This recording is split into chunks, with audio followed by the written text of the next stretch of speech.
All right. Well, welcome everybody to the April 2024 edition of Kentuckiana FileMaker Developers Group.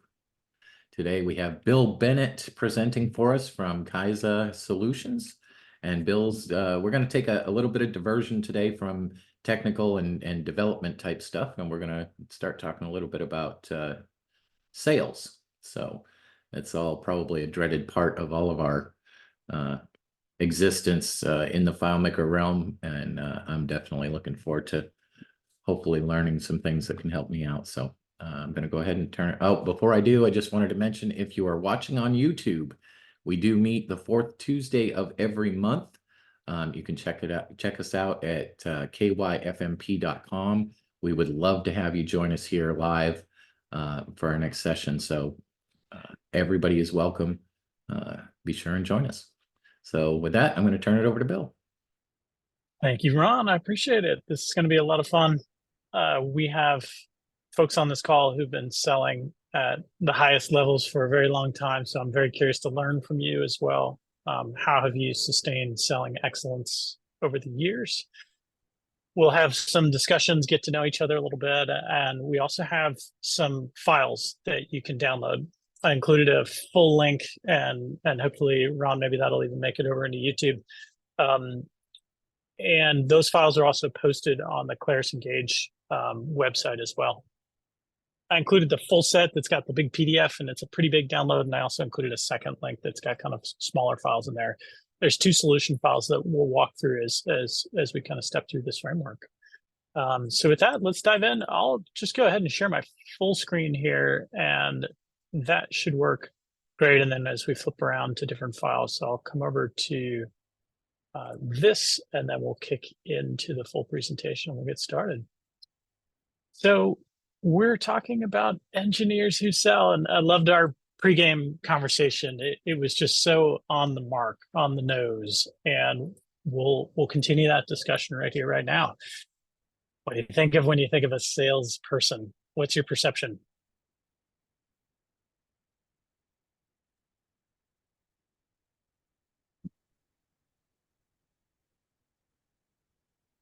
Ron, what's some of your stereotype there? If you wouldn't mind, come off of mute. Outgoing, energetic, confident. Positive. A people person. Yep, love that. That was Tim. Yep, they're typically a salesperson's a people person, especially if they're going to sustain it over a long time. Yep, a couple more thoughts. In general, I think people think of salespeople as inauthentic and personally motivated and dishonest, and typically, but I know that's certainly not always true. Sure. Yeah. I heard that this morning. I was chatting with an old teammate of mine. He's not old, but we've known each other for a while, who actually lives in Zimbabwe. And he is a consummate engineer, the most conscientious of all engineers. And he's at this crossroads where his company that he runs, they're trying to take it to the street a little bit. And that was his impression is, man, yes, sales folks that I've come across over his life and living in Zimbabwe and working in some pretty amazing businesses. Boy, they can have that snake oil salesman kind of thing, where they've got a ton of agenda and that they're trying to advance. And I don't know if I trust them. So thanks for that, John. Now, how does that contrast with a standard engineer persona? You know, we look around Claris Engage and what's our estimate of Claris Engage? How many sales personas as a percentage versus engineer personas, right?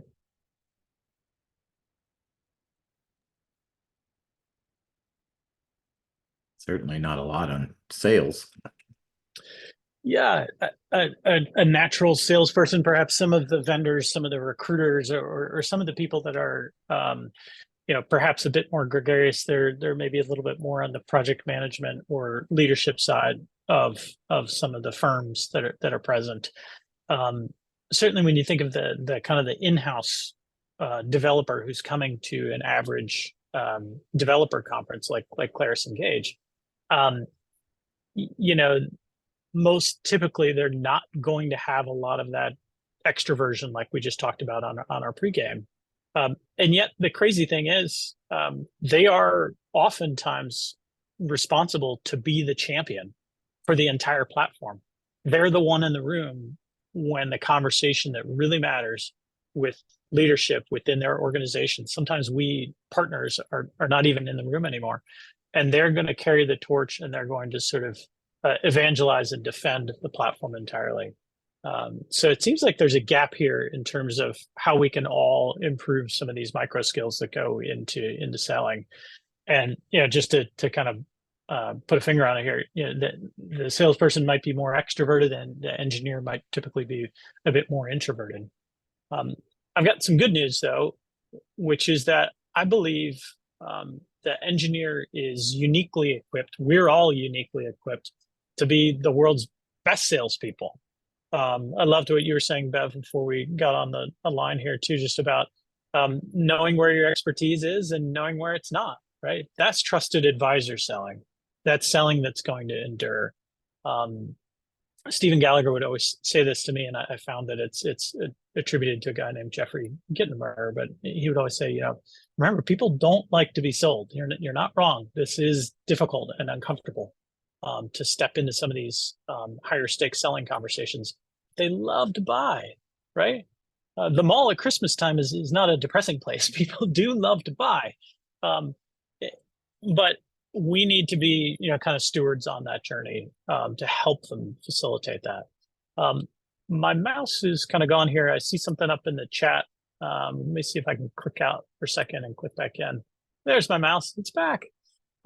Great. So awesome. Bev posted the videos from Engage in there as well. So we've got that all. So here's our agenda for today. We'll talk. I'd love to just share my story a little bit about kind of learning to sell, and hopefully there'll be some good banter and hear a bit of your journey as well.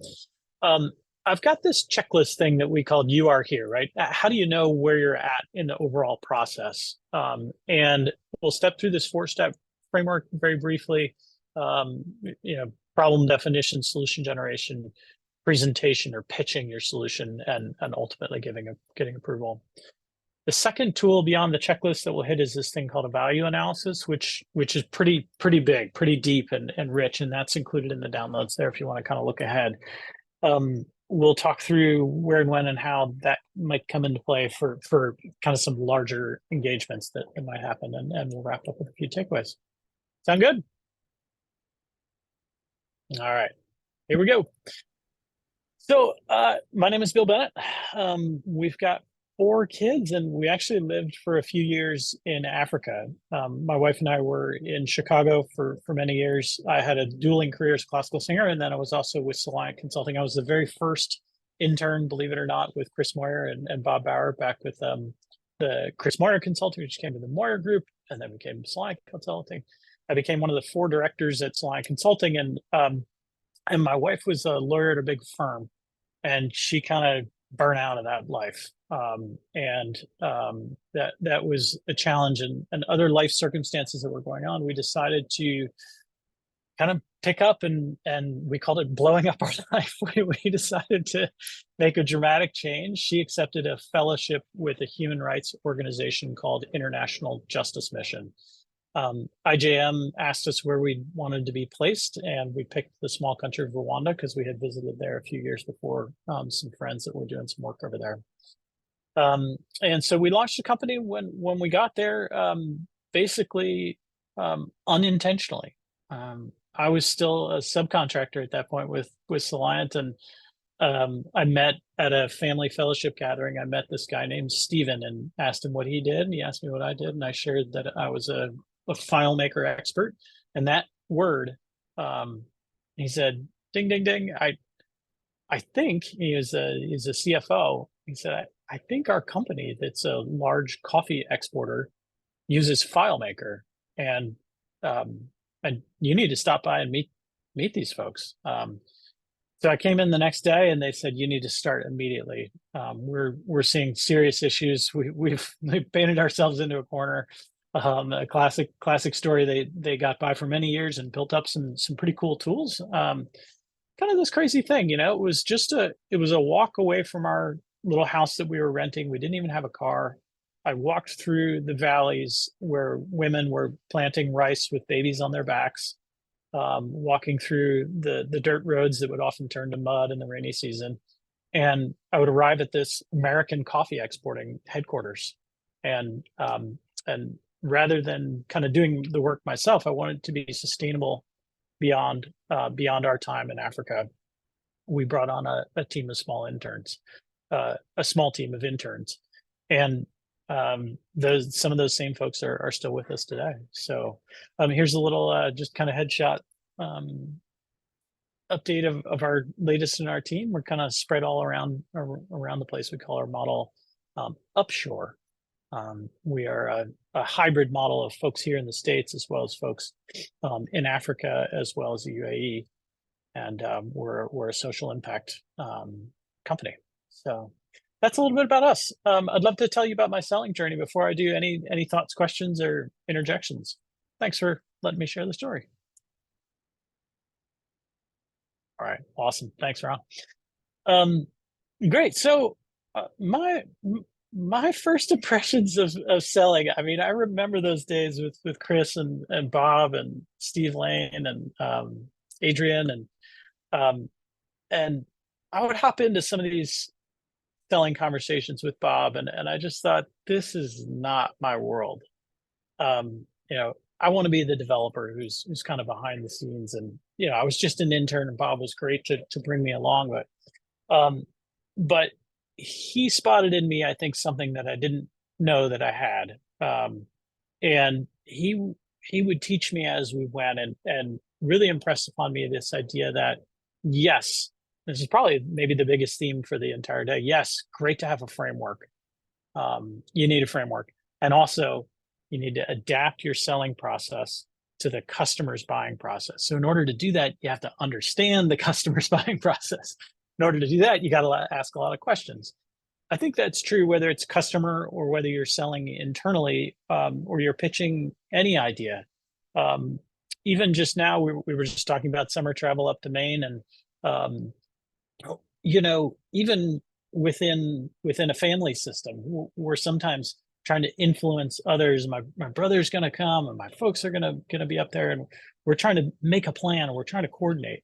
So I have to first understand what their plans are, what their hopes are, what their desires are before we can move on, you know, booking flights or whatever else is going to happen to make it all happen, to make a joyful, amazing family reunion come together. We have to adapt our process to the other person's process. By the time we moved to Africa, I met this amazing, gregarious, funny, energetic, intelligent guy named Dan, and he was a classic, you know, extrovert salesperson, always bringing the humor. Humor. I just started on a podcast yesterday. You know, being able to deploy humor inside of a business context. This podcast host called it the apex predator of leadership. Right? I mean, being able to have a good time while you're selling is an incredible skill. It's not one that I did very naturally, so Dan would bring me along in that way. What it got to as well is it got to have folks kind of open up a little bit and share. Moved back here to Ohio, where I grew up, and was very fortunate to meet Stephen Gallagher, who happens to live here in Cincinnati. And boy, we would get off those calls, and he would say, "Did you notice this? Did you see their body language?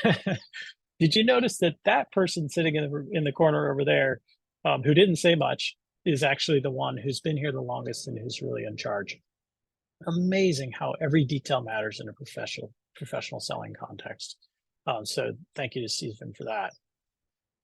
My kind of my breakthrough, and where I would say I kind of turned my identity toward this world and said, I'm in, was when I was actually visiting my cousin's business in Pennsylvania.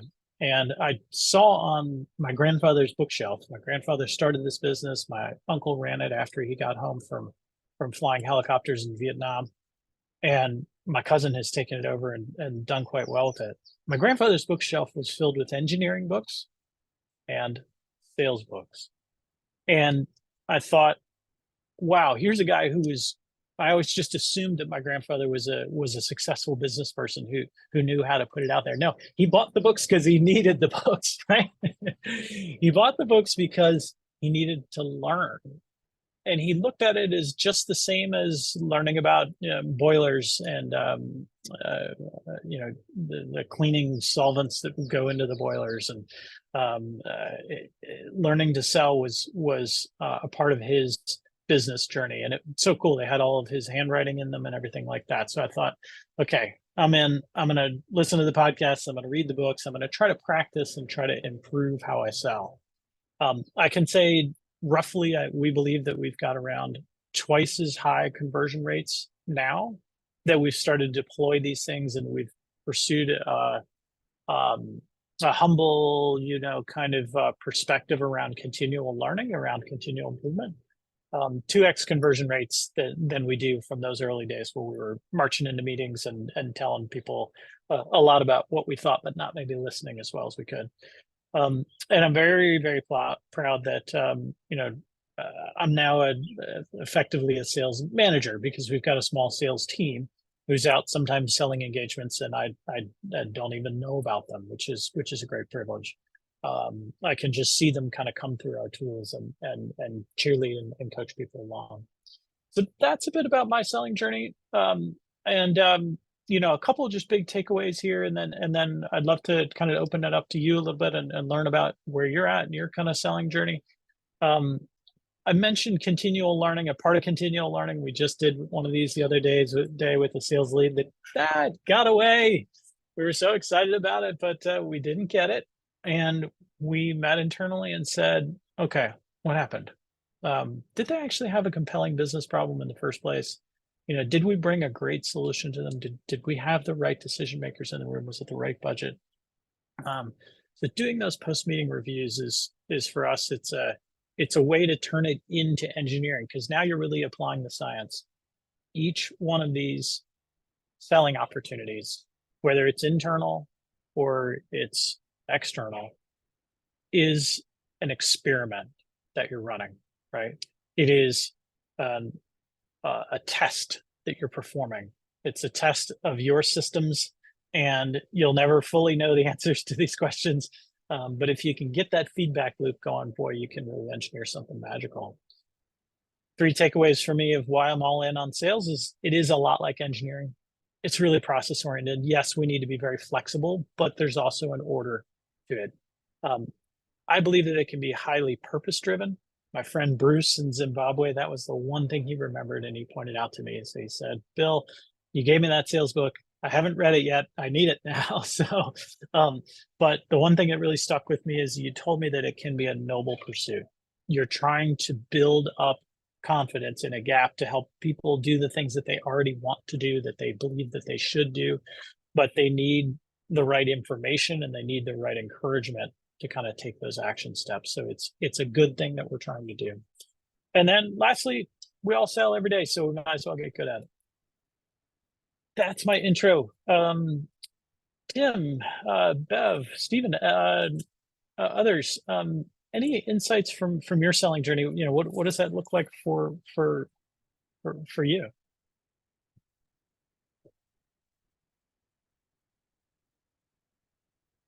I guess when you look at StrengthsFinder, I naturally have the woo personality, which is, I don't know if you've heard of that StrengthsFinder, but so I kind of, in a selling situation, I have fun interacting with people and trying to provide value.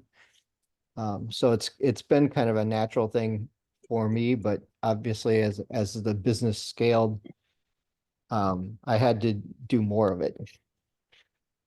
Yeah. And whereas before, like when I first started, I was 20% sales, 80% doing the work, and now it's the other way. And do you find on an average day, if you've got 2-3 sales calls, do you find you end up that day excited and energized, or a little bit more depleted? Well, I have a team now, so I enjoy doing it, and I enjoy working with a team. That definitely helps to have not be the only person on the call. Absolutely. Yeah. It's the African proverb, right? Is if you want to go far, go together. Right. If you want to go fast, go alone. But if you want to go far, go together. I totally feel that.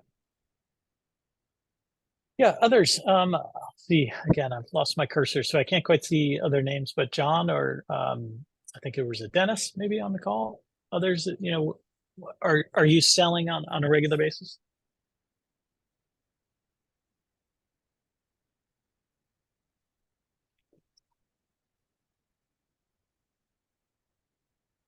Let's see here. You there? Oh, you might be on mute. Yeah. Yeah, John, you're on mute, I think.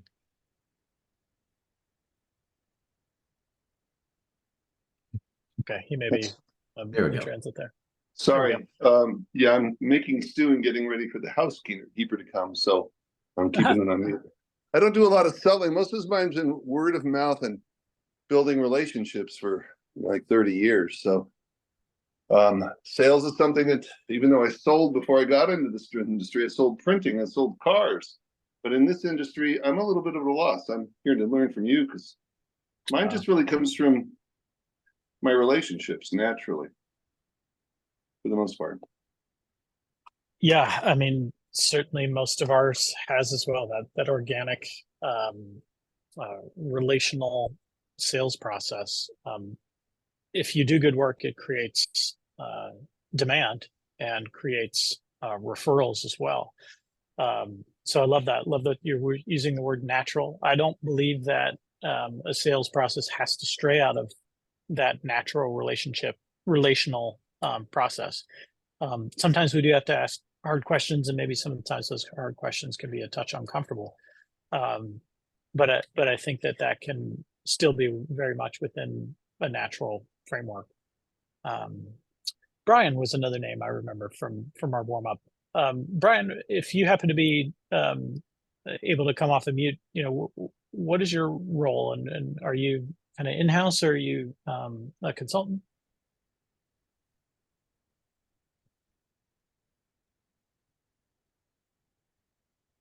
I'm here. Took me a minute to figure the unmute. Awesome. I'm a solution engineer, so I don't do selling. Mm-hmm. I would propose to you that you are still trying to influence your insights to be understood and to be adopted by those around you.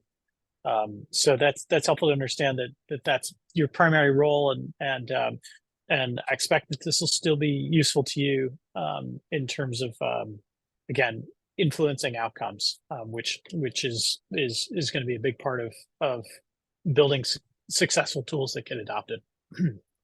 Okay, great. Let's go a little further. We'll dive in. I wanted to add Yes, something please. in the personal relationships, that what I found, because I worked in-house and I worked as independent, and personal relationships also has to do with you're being able to relate to what they do, their business. So if there's any way you can say, look up what their company is, or get some insights. Well, we make concrete walls. You go like, oh, okay. And then so you put your personal relationship into that. Say, oh, I understand the process that you're going through. Or, you know, it's kind of like you're not personal to them as a person, but to their business as well. That really helped. I agree. And Dave Knight came to my session, and he had some similar feedback and encouragement in the session. Is look, you got to be really honest. We're not blowing smoke at all, and also great to spend a little time doing some research and celebrating that company. As Tim was saying, you know, he's the woo person, which I think, if I understand that correctly, is, you know, we have to bring a lot of energy to these conversations if we want to encourage people to take action. I think My favorite, yeah, please. What you were saying, Brian, is so true. Like, even as an in-house developer, project manager, like over the years, I was acutely aware of the fact that when I was proposing the next piece of the project. And the development of the project that I worked on for so many years in-house it wasn't so much the owner or the of the company coming to me and saying, hey, can we do this? It was as much, if not more, me going to him and saying, hey, here's some things that we can do. And most of the time it was stuff like I would get excited about, I would learn something new that I could implement in the project. And being able to go to him and with that passion, really sell him on the idea. In that respect, like I know that that's being a salesperson, is being able to present that idea. And even in my own dealings now as with my own consulting company, when I, that process of meeting a new client and selling them on FileMaker and selling them on what I can do and selling them on the amazing opportunities and the possibilities and all that stuff. Like I find that I'm able to do that and I'm able to get that person excited. And, I get to that point where they're like all on board, like, yes, that sounds great. I want to do that. But I really struggle with closing the deal because as soon as money comes into it, I lose my confidence and I'm on shaky ground and I think part of it too with what we do is, it's difficult at times to know how much to charge. It is. What the structure should be. Should it be a set fee? Should it be an hourly rate? Should it be, and what all of those things. And that's where my confidence falls because I haven't had much experience with landing those clients and closing the deal. And so far my experience has been that I've not been able to close the deals that and recognize that I've been able to get people excited and then just not been able to close the deal. So, yeah. Well, hey, let's use that today and talk about that. As I said, we had one that went to late stages and didn't close, which is an exception. And so let's dissect that a little bit. Love that, Ron. Thanks for sharing all that. It is hard to estimate and value out our work because we're selling something that's innovative. So it's never existed before. It's not like selling a car where you can say, hey, do you want one of those? No, we want it in red. There's a ton of comparison there. We're building something that comes from the imagination, which is what makes it so fun and also a bit tricky.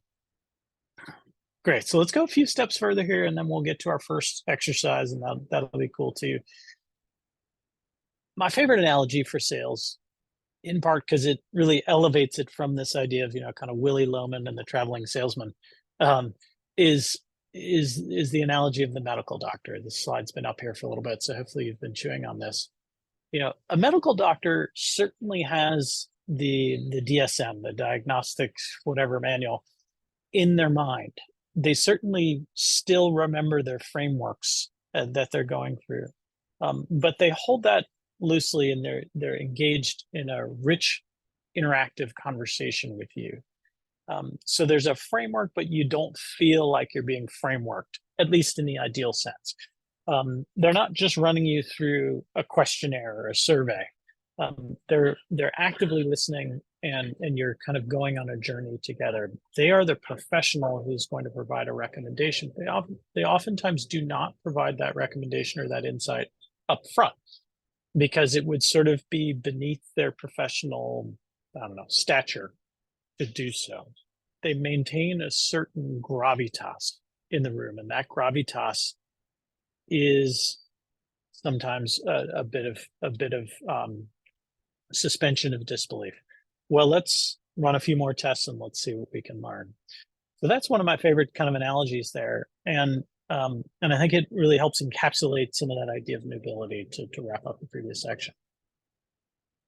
The 4-step process that we've come up with and that we've learned over the years and that is also very, very consistent with Claris's licensing selling process as well is let's understand the problem first and deeply.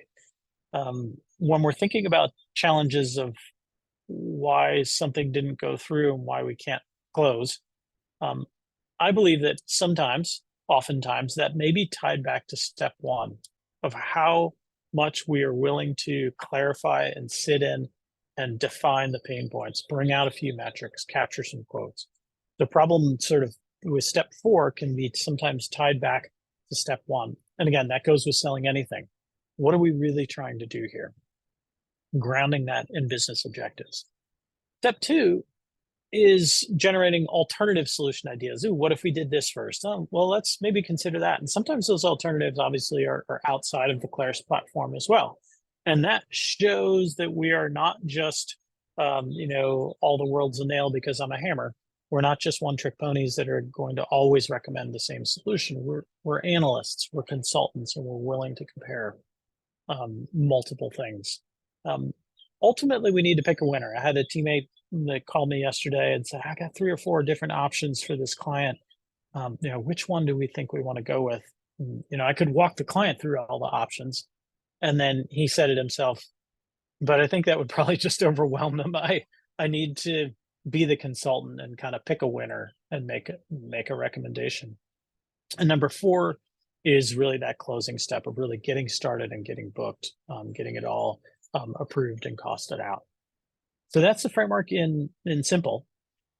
We'll get into this exercise now with this checklist called You Are Here. And essentially it says, I want to hold this framework loosely. I know we're going to go through various different stages, but where am I most likely in terms of the process?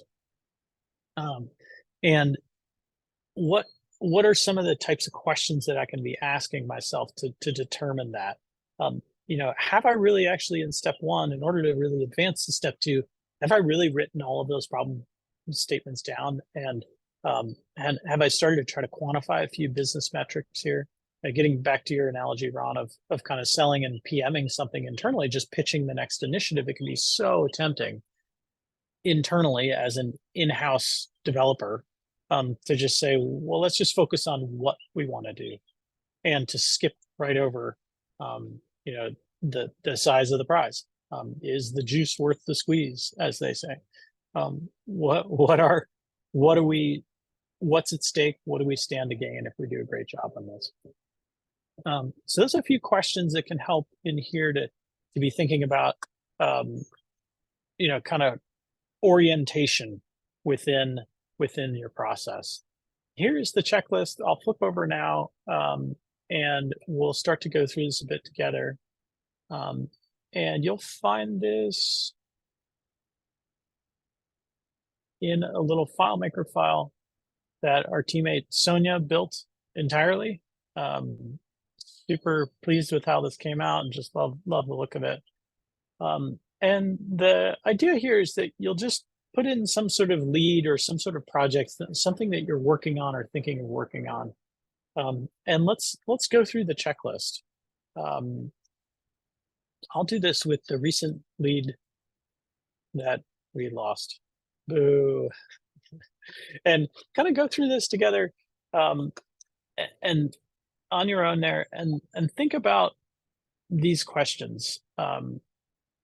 You'll find that it's a fairly long list, and what should happen is that these buckets will start to fill up. Nice little chart that Sonia created there. They'll start to fill up as you've gone through. Maybe not every solution or every lead or internal initiative needs all of these questions answered, but I tried to make a pretty comprehensive and thorough list. I'll get it started here, and then I'll leave you a little focus time to do it. Are we talking about it, right? Are people showing up and doing the calls? Yes, they were. We captured a couple of key pain points for sure. We wrote down and confirmed a problem statement. We confirmed really what is the mission of what we're trying to accomplish here. I would say, though, on these two, actually, as I'm reflecting on this in real time, the problem statement in this particular lead, it started to evolve. It really started to change. We thought it was one thing, and then they said, actually, some of those performance questions that we had initially, we think we've kind of started to get a picture of those and started to solve those through theming and updating our relationships graph. So what we really need your help with is this other thing. And the other thing just didn't have quite as big of a business case behind it. It wasn't quite as urgent and as important to them, and ultimately they feel like they can solve it themselves. So what is the size of the impact? And this one I'd say, oh yeah, we might have skipped a beat there.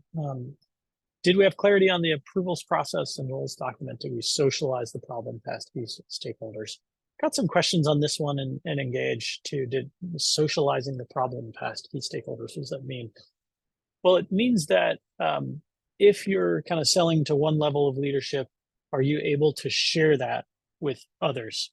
Oftentimes, if we're selling to an entrepreneur, they're a trailblazer and they may not have ever even asked permission yet.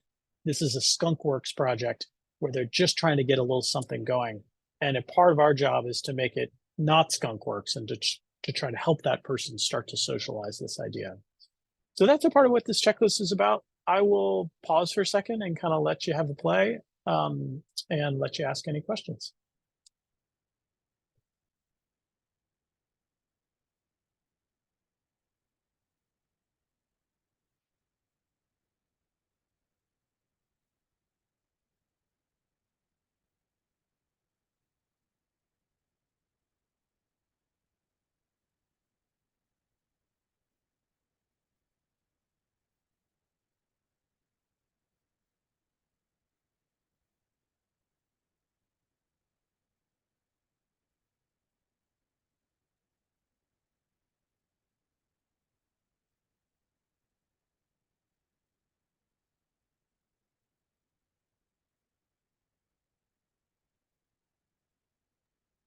This is really great, Bill.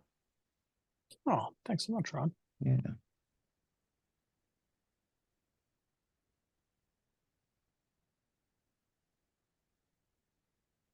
You'd see where I can make use of this. Wow. That's awesome.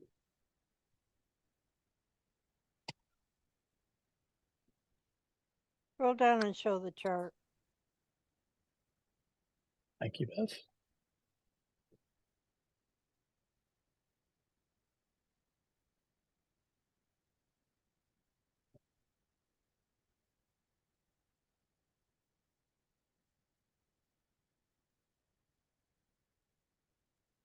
I like that each column has a shading. So you're not really trying to compare across the whole thing, but each is unique and what's filled and what's not filled.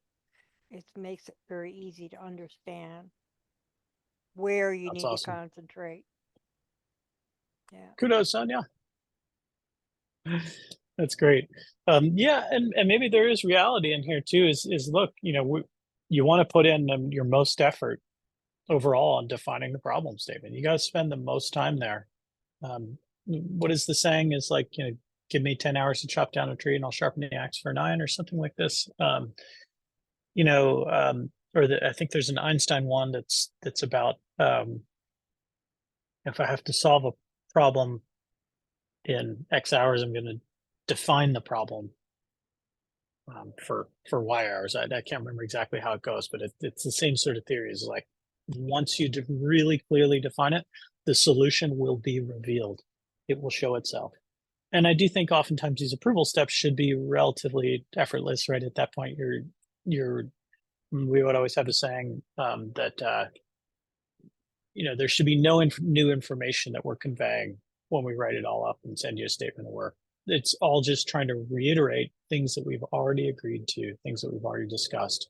If you see anything in there that's surprising, that's by accident. So let's talk. This is the actual story visually of how we did on that sales lead, right? And it did a lot of hustle here up front on the problem and the solution. The presentation, by the time we got down here, we had this little pitch and we kind of said, so here's the thing that we're trying to do. And they said, okay, yeah, interesting.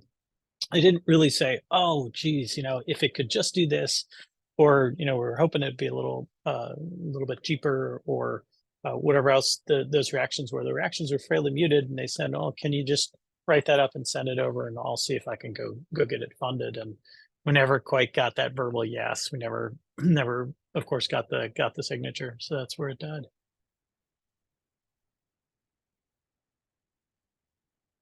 Other thoughts, reactions?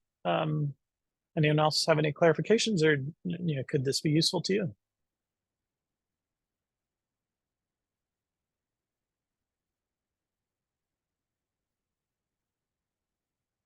Okay, great. Well, let's hop back into Keynote here and we'll go a little further. reading the room, feeling the room, I think is probably one of the biggest challenges for an engineer who sells. Let's see, John was talking about, some of us engineers, what's that called? We have certain kind of neural giftings that makes us perhaps slightly different than other people in the world, and I certainly can relate to that too. And so feeling what's going on in the room is probably one of the coolest skill sets that I desire to get better at.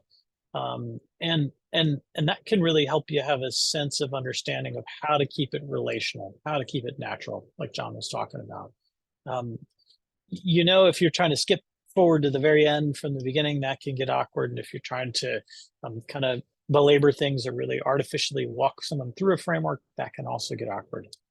So it's how to ride the process naturally and keep it going. A few gotchas that we'll watch out for when I'm leading a sales team is we're trying to sweat and put in some time, but someone on the other side of the table is not really participating. They said that they would send us those Excel documents right after the meeting. They never sent them.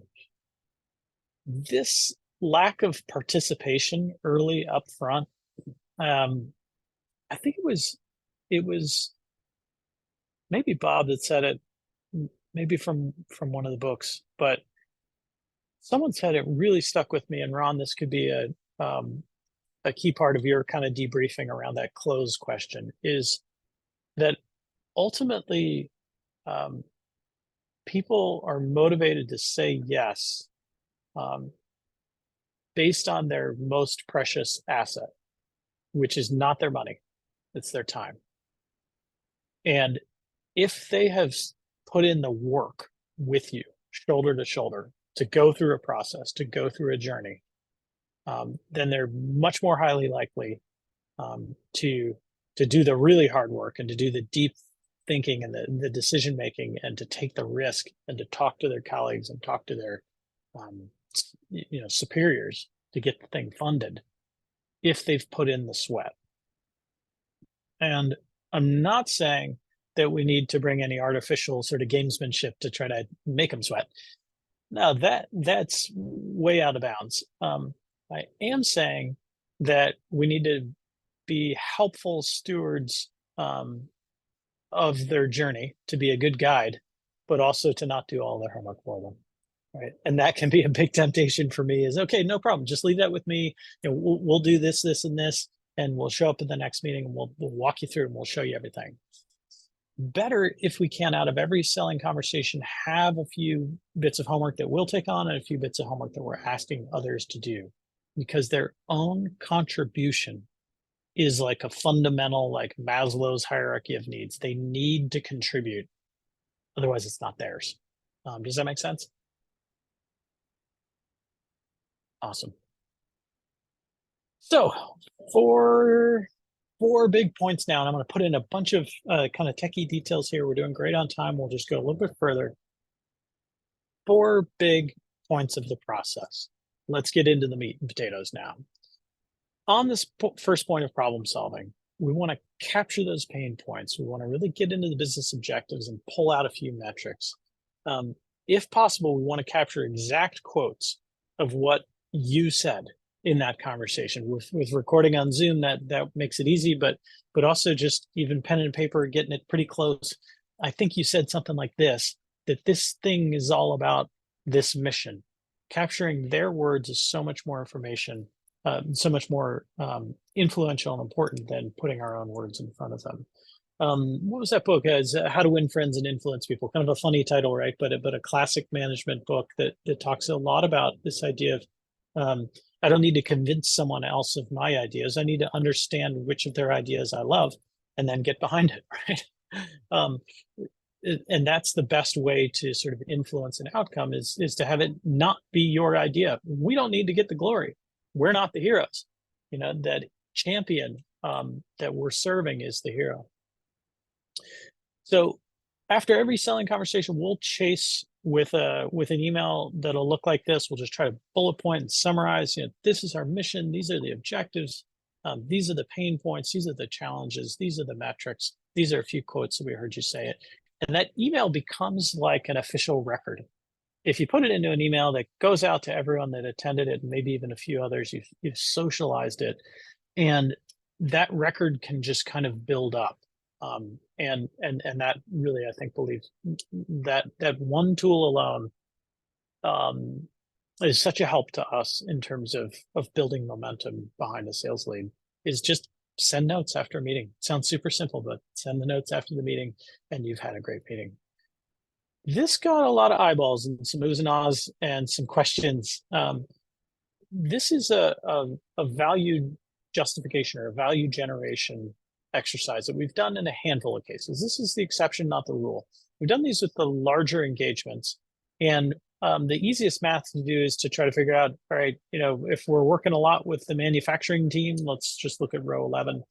How big is your staff in the manufacturing? Okay, it's 10 people that are really going to interact with the solution, and so let's assume an average payroll of X. And so, okay, we're talking about a lot, and you're saying that you're going to just radically improve the efficiency of your whole manufacturing team. Like, well, let's put a number on it. How much do you think you could improve those efficiencies? 5%. Well, holy cow, that equates to to a value generation of X dollars. That's pretty significant. $30,000 of value generation every year.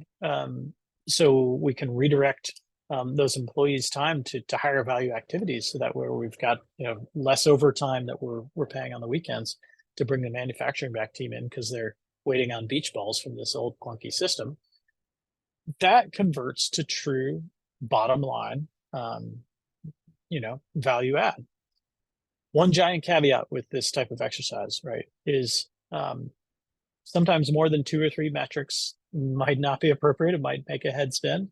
And of course, all of these numbers really need to be their numbers. They can't be our numbers. We're not a management consulting company that's going to come in with a stopwatch and tell you exactly before and after what happened.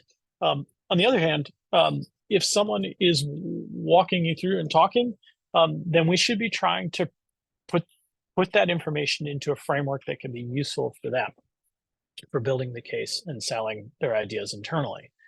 Sometimes a simple spreadsheet like this or a FileMaker solution that does the same can really move mountains. This solution here is also built by Sonia, and it's really the exact same. And it starts with some data in it, and it's kind of cool. You can add a brand new row into any section and start to fill that out. It'll do a little bit of cool math for you. But this value generation exercise, it can be very, very powerful in terms of quantifying what are we really talking about? What's really at stake here? Has anyone ever come across anything like this, or could you see using it? One risk would be, of course, that you're going to, ROI the person to death. Oh, see, we're going to save you $2 million the next week, and it might be a little bit eye roll, right? So it really has to be kind of grounded in reality. Otherwise, it'll be like, yeah, right, buddy.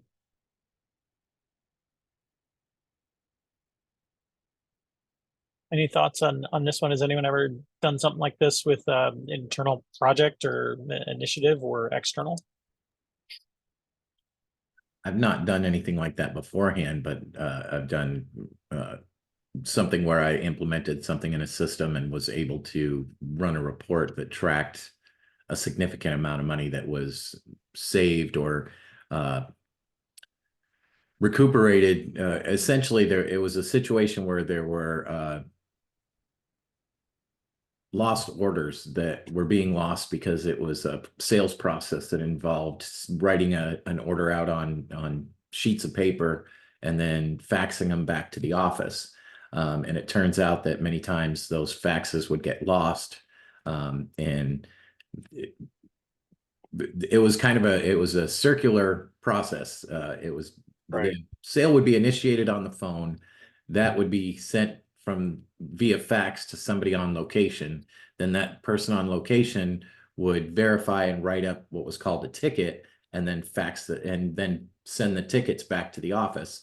And this was project by project basis. It turns out that on any given project, 5% of the tickets were getting lost. Either the sale never made it through on the fax, or the handwritten ticket never made it back to the office. And so we changed the system around so that sale initially was being entered into the FileMaker database, so that it existed right from the beginning, and then they would verify the tickets coming back in from the field. And so therefore, when at the end of the project, they could see, well, here's 3 tickets that never made it back from the field. So previously that would have been lost. So we were able to run a report and show the dollar value of all of those tickets that potentially would have been lost if we hadn't implemented that system. So Love that.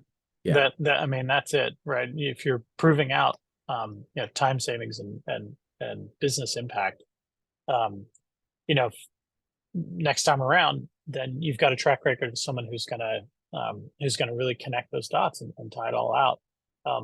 This is a bit more kind of witchcraft, because you're trying to predict something that doesn't yet exist.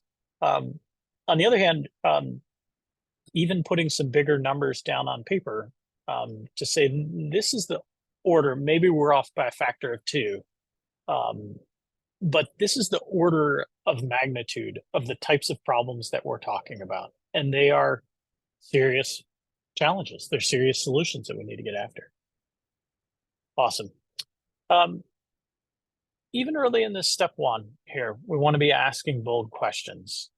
If we work on this, who else will be involved? What kind of budget or funding do we have? Even a simple one of, how big is your business? I'll ask that quite often, and sometimes people answer in terms of revenue or in terms of employee headcount. But let's be honest with each other. How are we doing? And what else are you all working on these days?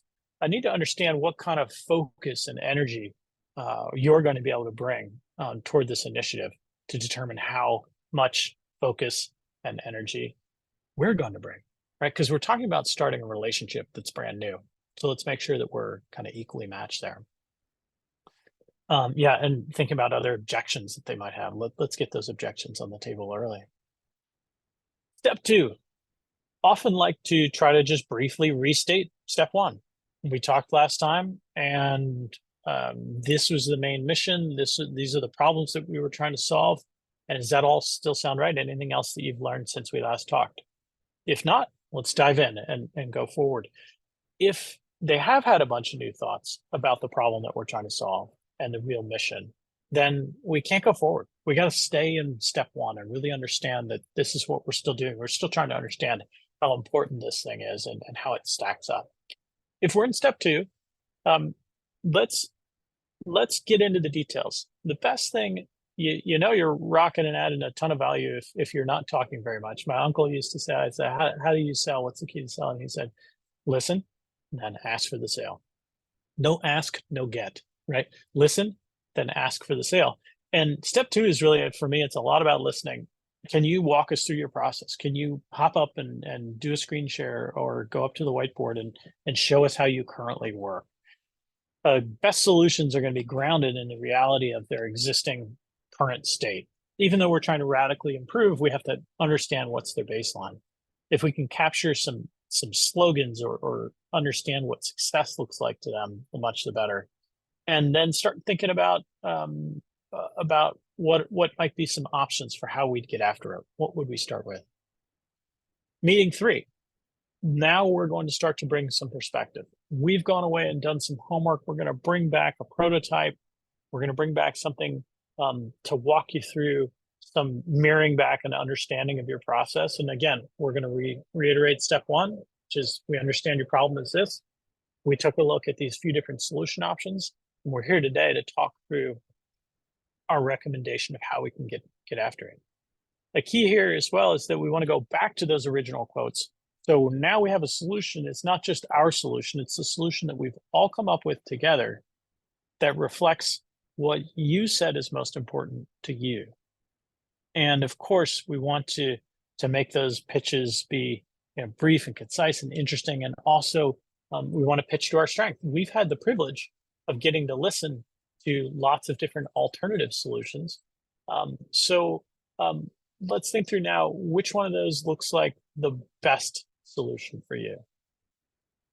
Step 4 is great. We're going to briefly restate the problem. We're going to briefly walk through how we consider different options and what we all aligned on. And now let's get serious about getting started. You know, what else has to be true for us to get started?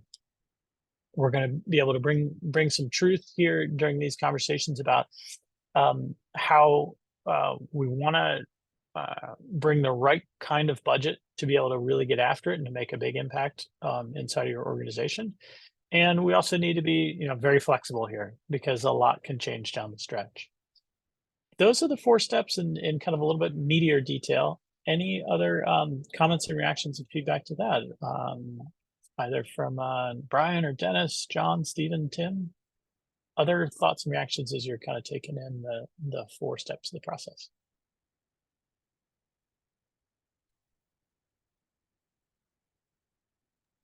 A question for you.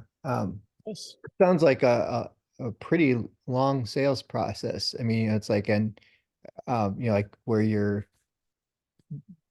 doing are you being paid for this part of it, of this process, or like where you're developing prototypes and such like that? Yeah, I would say in general, my perception is, Tim, that we do have somewhat of a long sales process, and that we're often not getting paid for that up front. I sort of figure that an ounce of effort up front makes sure that we're kind of going to get in with the right kind of context and the framework to have, you know, a long and rich relationship. I would say that sometimes those prototypes, you know, we walked through a prototype last week that probably took us, you know, 45 minutes to whip together. So some of those are not a rich or the makings of a solution. It's more of almost like a semi-functional mock-up. And I spoke of 4 calls. I'm really thinking of 4 calls with a larger organization. I do think those 4 moments can be within, sometimes even collapsed into fewer calls as well. But yeah, if you had any reactions or kind of feedback or comparisons is super helpful for our process. Do you find that you can get some of this baked down and tightened up a little bit for your It business? depends on the size of the company for sure. Right. Yeah. Yeah, but if you're working in volume, you would quickly be inundated in trying to spend hours on each particular client, you know, trying to move them over the finish line. Yeah. Yeah. So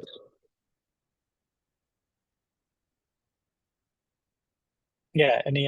Any tips of what jumps out to you as you know, things that could be moved relatively quicker of kind of the 4 big steps that I've put out there? well, they're all necessary steps. It's just a question of, yeah, at what point do you get them to buy into who you are in your process, and I think it in many ways, today selling is, a lot of people have made a lot of decisions before they come to you based on what they see, what they've heard about you. So part of the selling process is, you know, do they enjoy working with you? Can they trust you? Yeah. And if so, and they've got an impression of your reputation beforehand, then let's go. Yeah. Keep it easy. You definitely don't want to slow them down or belabor it for our own costs, but also for their impressions. That makes sense. That makes a ton of sense. Thanks for sharing that.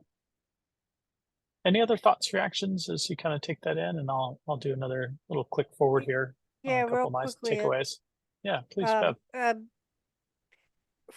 For like when somebody would call me just sort of out of the blue and I didn't really have any background, I would say, well, here's my process. I'll kind of listen to what you have to say and give a quick assessment. And from there, we decide if we want to go to the next meeting, which would be more detail, and if I think it's going to be a long assessment, I let them know right up front that, you know, I just need a little more time and I can't give away all my time. So That's right. if you have a real large needs assessment, say it's kind of common to come up with a needs assessment and get paid for that. If they come to Absolutely. you with a request for proposal, they've already kind of done that for you. So it's for you to look at and say, hey, I can figure out it's going to take 3 layouts and 10 tables and, you know, like that. So your time on the sale is not as long as if you're coming in cold and don't know anything about them, what they've done before, any of that background. You kind of make it quick, get a feeling if what they're saying is going to be a little more complex. You let them know right up front. It's going to take a little more time for me to get something more accurate, more sketches to you if that'll help. But you say, you know, I want to be able to do this really well, but I can't give away 10 hours of my time just to hope that you go with me.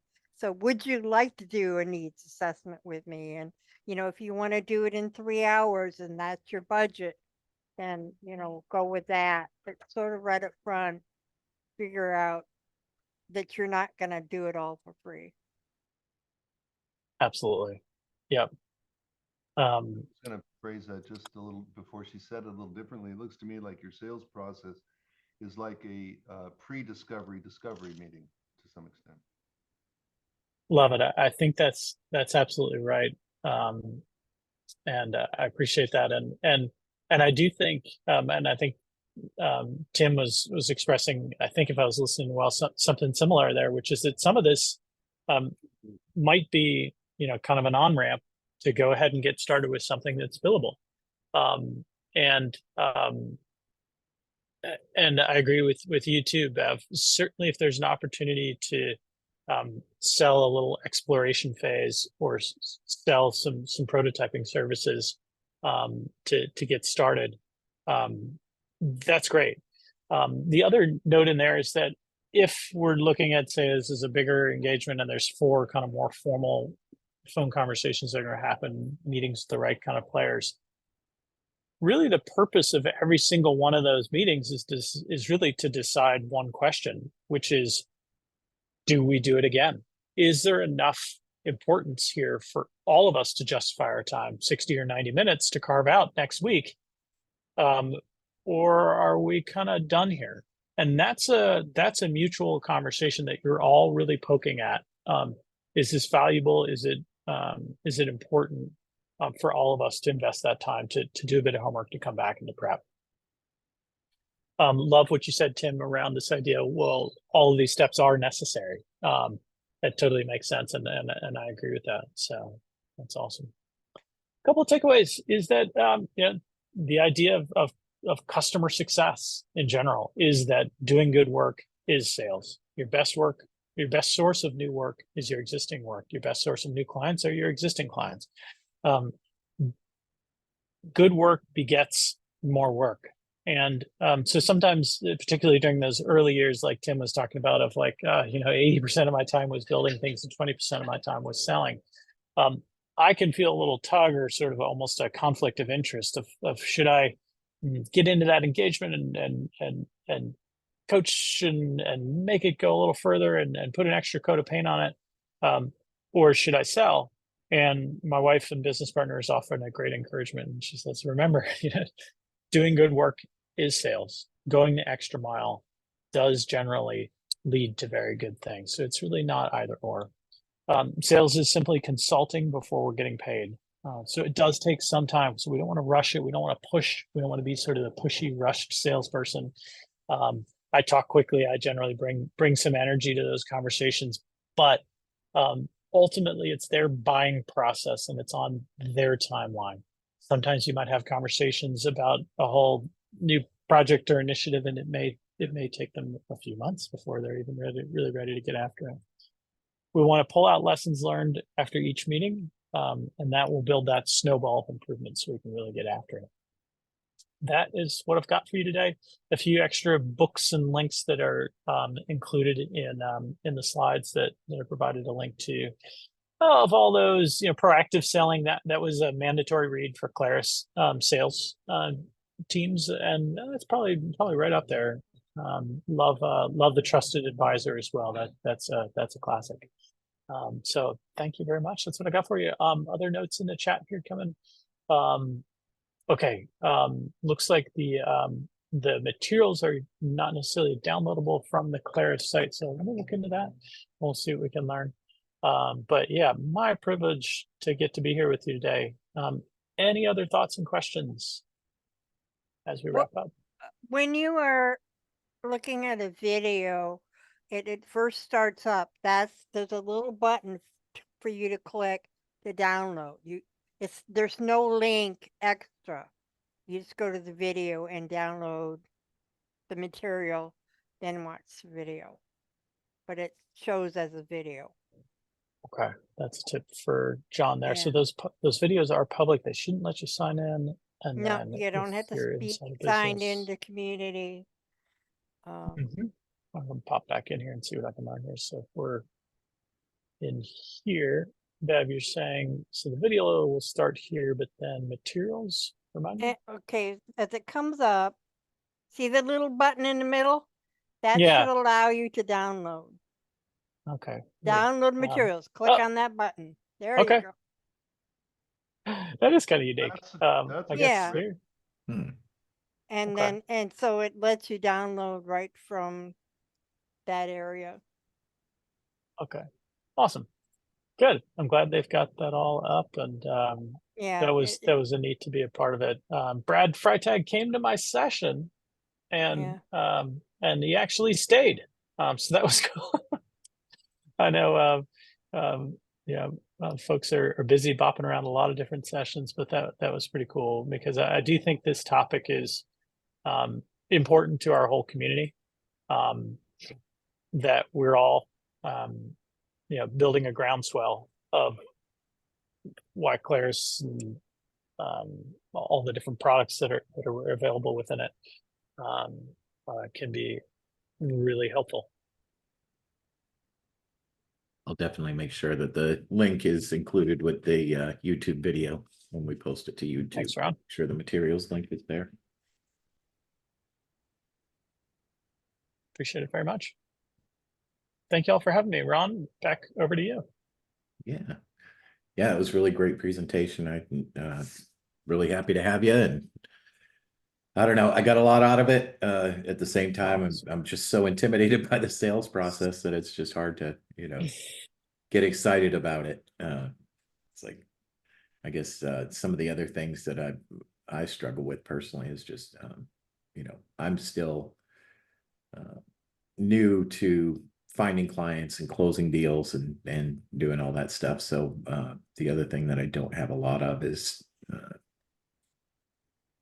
like materials or samples or references for how to put together a proposal.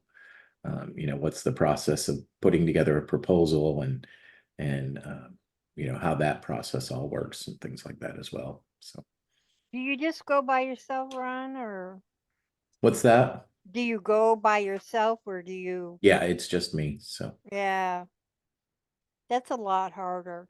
yeah. Yeah, I've done some work like collaboratively with Jonathan Fletcher. We have a client that he brought me on board with, and he got to take care of all of that aspect of it. I just got to build it, and that's where I was pretty happy with that. But Yeah, I just felt like if I kind of got to know what it was that I was walking into, is it a website? Is it a database? What is their product? Who are they as a company? And I didn't have to spend a lot of time on it, just kind of some basic information, so that walking in, I already knew a lot of the answers to the questions I would have to ask.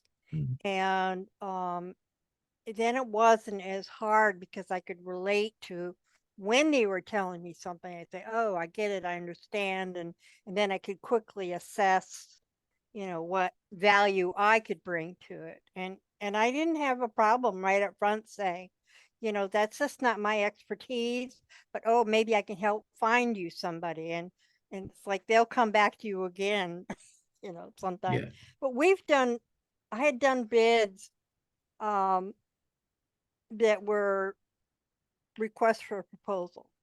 Yeah. Like Mammoth Cave came to us. And we did a lot of work on beefing up the proposal because it really was not very complete. And so we told them about, you know, what kinds of things we needed to know to make an assessment. And they took that all and they went with somebody else. We were like, you know, and they weren't even in state, so that was kind of maddening. But Well, the most recent experience I had was with a company that it was actually, it's funny how they ended up reaching out to me when they sent an email. The administrator sent an email and she said something about needing some help with their Claris project or whatever. And I responded back and scheduled a Zoom meeting. And when I got on Zoom, what she was looking for was help in installing Claris FileMaker on their new computers. And I'm like, well, I think you're going to have to call, you know, Claris support for that. And she said, oh, that's who I thought I was talking to. I'm like, no, I'm a developer. So you have a FileMaker system, correct? And she was like, yes, we do. And I said, well, I'm the kind of person you would hire to work in that system and make changes to it and things like that. And she's like, oh, well, we really need to talk to you then. So it opened up that conversation. Yeah. And you know, throughout the conversation, like I said previously, I was able to pitch the idea of you know, what FileMaker could do. She gave me some examples of what they were using it for, and it was very limited. And I started talking to her about all of the different things that it could do for them, and they had no idea how much FileMaker could do. So, you know, I really kind of got her excited anyway, the administrator excited about, you know, the idea of just rebuilding their whole system for them, because they had a system that had been built by several different people over a course of years. None of them were around anymore. Nobody knew what was going on with it. And then I went about putting together just a beautiful proposal, you know, with I actually worked up a demo that was like my starter file. I mocked up a template that had their logo and their colors, and so it would look, you know, and I did screenshots of it. And I spent, the funny thing is I spent an enormous amount of time on this proposal, and then I sent it off to them and didn't hear back. And then then I did finally hear back, and it was like, well, yeah, but we just need to make a few changes here and there. So they went a different route. And but the hardest thing was trying to really uncover their need, because Yeah. what they thought their need was very far removed from what their actual need was. Right. You know, and the starting point that they were at was, well, we just need to be able to print this layout, or we need to be able to prevent these duplicates. And it's like, but the whole system was built incorrectly and badly, so that for instance, instead of starting with a customer and then creating an invoice, or creating an invoice and attaching it to a customer, they were creating a new invoice record. And every time they created an invoice record, they would fill in the customer information on that layout, and it would create a brand new customer record. So every time they were doing a invoice for a repeat customer, they were creating a new customer record. Well, they had a layout built in there to go to customers, but they didn't even know about it. The only layout they knew about was the invoice layout. So I was like, okay, there's a whole lot to unravel here.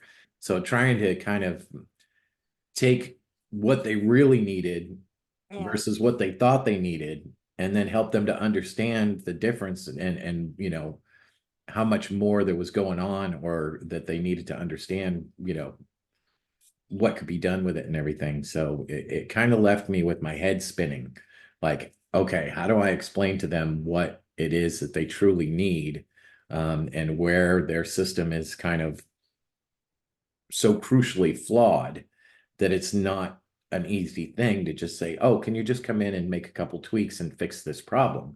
Well, the problem is structural, so it has to be restructured and all this. So anyway, long story short, it just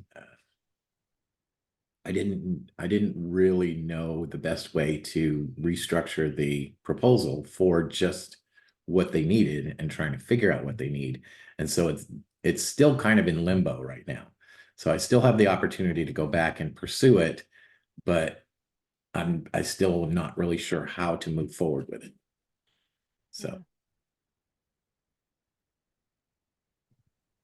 Trying to think of any advice for you there, Ron. I do know how those things can become just big and bloated and paperwork that's sort of detached from reality. and I think Are the they? potential is there for it to be an ongoing client with being able to say, okay, let's pick apart this thing piece by piece and start doing some fixes and restructuring some things. Yeah. But I just am not sure how to lay it all out for them.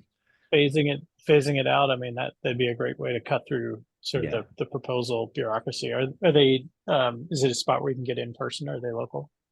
They're not too far away. They're in Kentucky. They're only a couple hours away. And I Yeah. did mention that I would love to have a face-to-face in-person visit That with them. can So, be a great asset. I know it's a little cheesy of like, hey, I'm in your neighborhood, I'll bring you some coffee or something like that.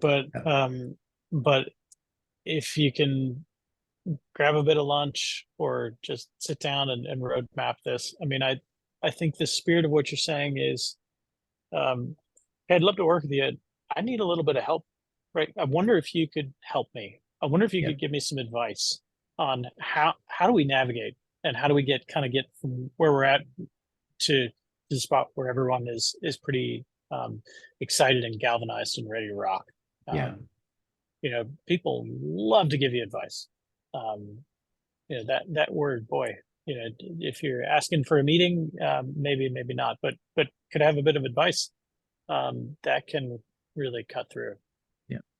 And then the other part of this too is that all of this communication has been with the administrator, who is completely sold on all of it, but she still has an owner that she needs to go to and try and convince him to spend the money on it. And she's kind of like wanting me to give her something that's going to be able to convince the owner that, Owner's not going to be convinced by a large piece of paperwork, right? yeah, Owner is going to be convinced by her passion. She's a champion and she's willing to put in the effort and the sweat.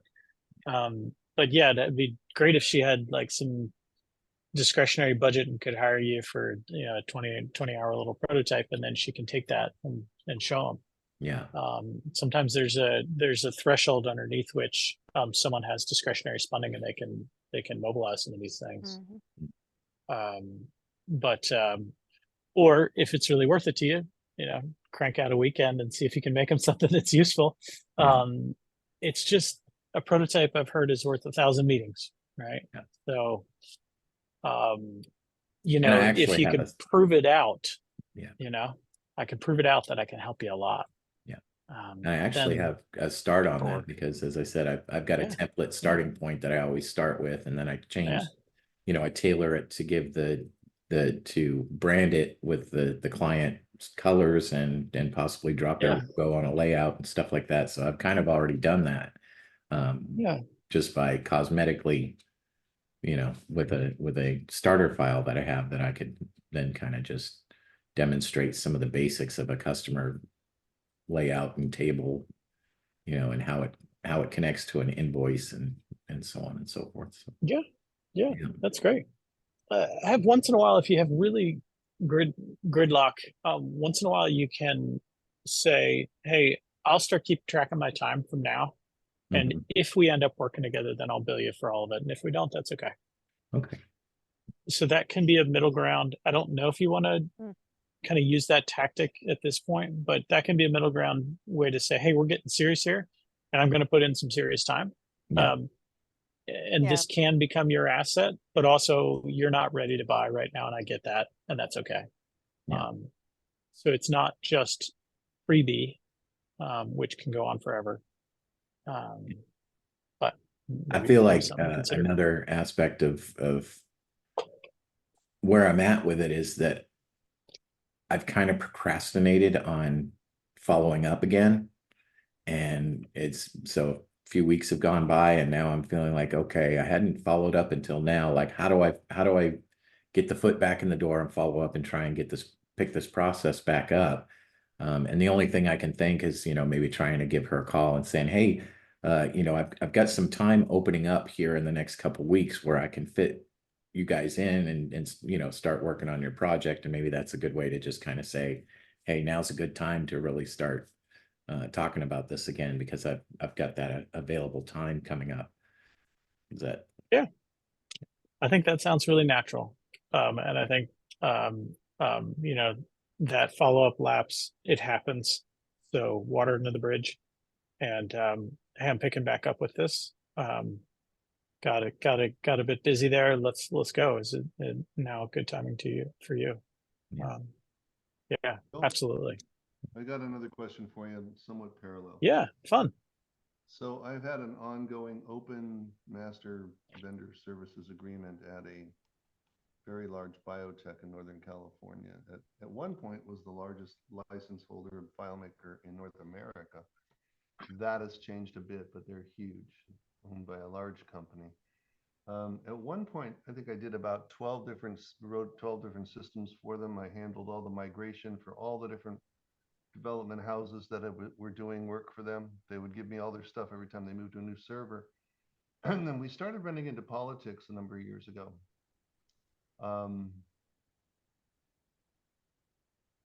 And I am now only on contract with one department doing one project that we keep adding stuff to and modifying now for 13 years. But there's this huge company that has thousands and thousands of seats, some kind of version of a site license. I'd love to get into other departments, but I don't know how to go about it. Management keeps changing. It's gotten very political, and candidly, I think there's a lot of nepotism happening in the company. But I'm just kind of wondering if you get some general guidelines, how I could try to break through to open up other departments. My credentials, my company is well established, respected. They don't doubt the ability. They know what we work with FileMaker and some web front ends, and certainly a lot of web direct there. They're like departmental databases, right? Where you may have 5 people or 50 people, but they're all small to large work groups within a large, super huge multinational corporation. It's the politics that have kind of slammed me in just one small department instead across the whole board. What can you do with that? Did some learning about that. I don't know, John. Let's talk it out a little bit. But one book that has been pretty fun to work through is called The Entrepreneurship Formula. Okay. And it is about our champions.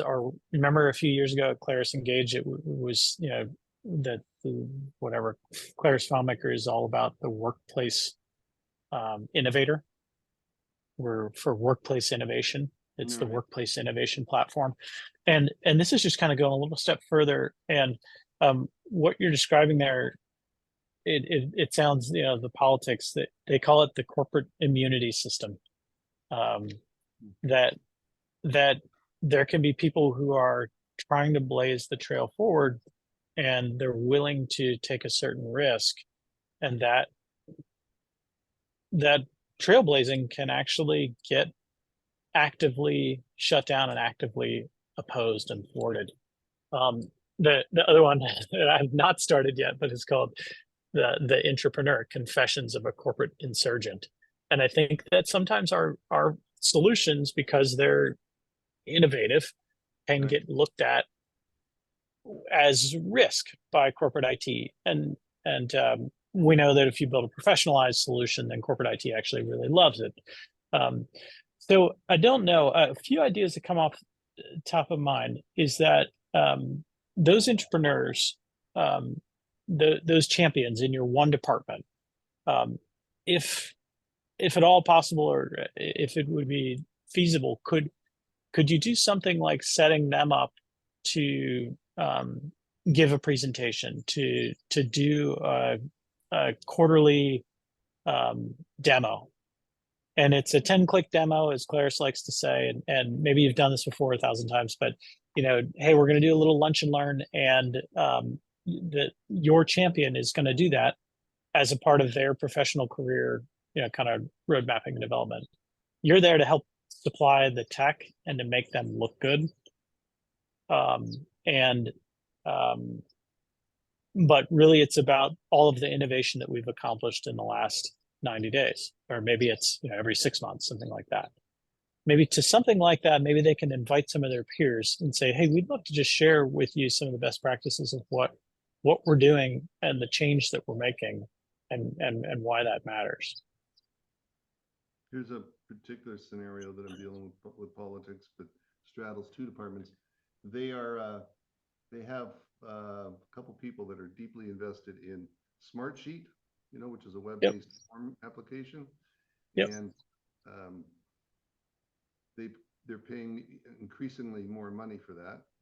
They like to get, they're a Google platform there, so they want to get it free. So there's a lot of temptation to go to Google AppSheet, but a lot of my colleagues remind me that Google has this way of putting a cool new platform on, and then without warning, you're just shutting it down permanently.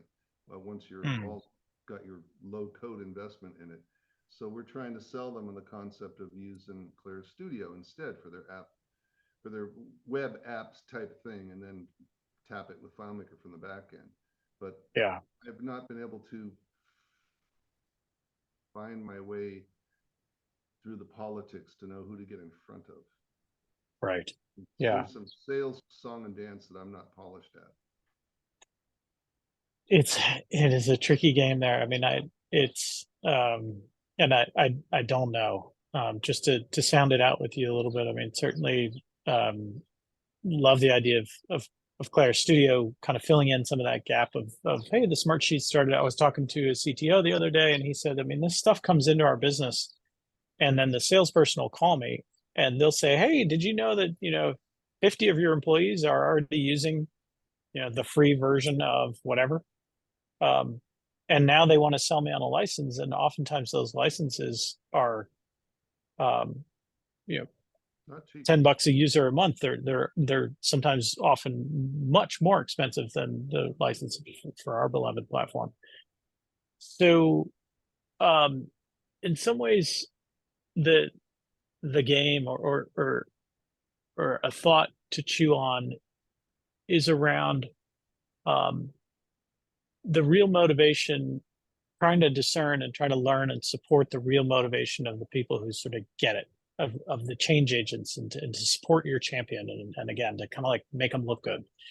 And that is, you know, their own career is probably some of their biggest motivator. It's not the case, Smartsheet does this and Google does that and FileMaker does that, and look, I'm going to prove it to you. They don't care. They might not care. They care about their career. Their product advocacy is really about their career because it makes them look good and unique. Like, I know how to use this Smartsheet tool and nobody else does. Isn't this wonderful? And if you bring in something else that's, they fear they're going to be minimized. That's that right. Makes a lot of sense. I think if I could reach out to the you know, one guy who's in charge of the Smartsheet and get him to round up all his peers who might be using it, give them a presentation, like you say, to make them look good. I'd have to see what they're doing and see what I could do with a demo to show them an alternative that would be easier, make them look like even better superheroes, right? Absolutely. Yeah, it's sort of like, what is the martial art philosophy where, you know, you want to sort of use your opponent's punch against them instead of blocking it. Aikido, we want to use that. And so, hey, we're going to do a demo of an awesome Claris and Smartsheet integration. And we're going to do a presentation about the trade-offs between the two and when you should use which. Because actually the truth is we're all going to win. Your career is going to be great, like Oprah. Your career is going to be great. Your career is going to be great. We're all friends here, rising above it. But also if they're beating you, then, you know, kind of lashing your boats together, and saying that, look, the platform ultimately really doesn't matter. It's about the approach. It's about the mindset. It's about the collaborations. It's about the people. And we can all use a mix of all these tools. It depends on a couple of nerdy trade-offs, which you can trust us to help you navigate. Cool. Everybody gets a career promotion. The truth is there's so much work to go around. There really is, especially in a biotech company that's growing, and you know, the transition to the digitization and the knowledge economy. Like, we're we're all going to be leading technology initiatives in the next 10 to 20 years, or we're going to be out of work. And so kind of bringing in that fearless mindset of this is a part of how we dance together. We rapidly integrate, we learn, we improve. There's strengths and weaknesses. There's no bad guys, there's no good guys. It's all about you and what you want to get accomplished. And by the way, look at this track record of success with these serious solutions that we've built that handle significant, kind of real business problems. Thank you. My pleasure.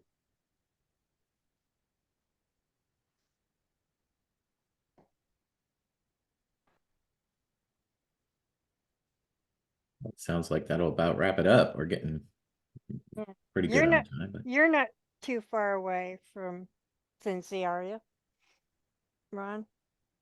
Bowling Green, Yeah. Kentucky. Yeah. All right, well, I'm going to go ahead and end the recording, and anybody who wants to stick around for a few extra minutes or whatever will be more than welcome to, and we can talk off the record about anything that anybody wants to talk about. But again, Bill, thank you so much for the presentation, and really glad to have had you. And it was well presented and very helpful. Appreciate it. Awesome. My privilege, Ron. Thank you for having me.